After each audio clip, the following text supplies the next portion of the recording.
उद्यापासून संसदेचं पावसाळी अधिवेशन सुरू होणार आहे। 13 ऑगस्ट पर्यंत चालणारं हे अधिवेशन पहिल्याच दिवसापासून वादळी ठरण्याची शक्यता आहे। नीट पेपर फुटी प्रकरणात केंद्रीय शिक्षण मंत्री धर्मेंद्र प्रधान यांनी राजीनामा द्यावा म्हणून जंतर मंतरवर कॉक्रोच जनता पार्टीच्या आंदोलनामध्ये सोनम वांगचुक यांचं उपोषण सुरू होतं। दिल्ली पोलिसांनी काल त्यांना उपोषण स्थळावरून उठवून रुग्णालयामध्ये दाखल केलं। तिथेही त्यांनी उपचार घेण्यास नकार दिला असून उपोषण सुरू ठेवलंय। तर जंतर मंतरवर आता अभिजित दिपके यांनी उपोषण सुरू केलंय। या उपोषणाची केंद्र सरकारने कोणतीही दखल घेतलेली नाहीये।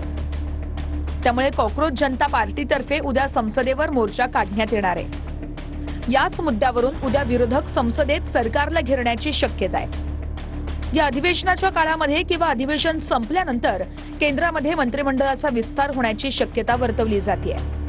या विस्तारात राज्यातील बड्या नेत्यासह शिंदेंच्या शिवसेनेतील 2 खासदारांची मंत्रिमंडळात वर्णी लागणार आहे। या फेरबदलाचा देशासह राज्याच्या राजकारणावर मोठा परिणाम होणार आहे। मुख्यमंत्री फडणवीस आणि शिंदेंच्या वाढलेल्या दिल्ली दौऱ्यामुळे मोठ्या राजकीय घडामोडींचे संकेत मिळत आहेत। दुसरीकडे पश्चिम बंगालच्या विधानसभा निवडणुकीनंतर तृणमूलमधील खासदारांमध्ये मोठी फाटाफूट झाली आहे। त्यातील 20 खासदार पक्षासोबत फारकत घेऊन नॅशनलिस्ट सिटीझन्स पार्टी ऑफ इंडियामध्ये विलीन झालेत। या बंडखोर 20 खासदारांनी आता एनडीएला पाठिंबा दिल्यानं ते उद्यापासून सत्ताधाऱ्यांच्या बाजूला बसलेले दिसतील। ठाकरेंच्या शिवसेनेतून फुटलेले 6 खासदारही आता सत्ताधाऱ्यांच्या बाकांवर दिसणार आहेत। त्यांच्या विलीनीकरणाला कालच लोकसभा अध्यक्षांनी परवानगी दिली आहे। गेल्या अधिवेशनात मोदी सरकारने आणलेलं मतदारसंघ पुनर्रचना विधेयक पुरेसं बहुमत नसल्यामुळे नामंजूर झालं होतं।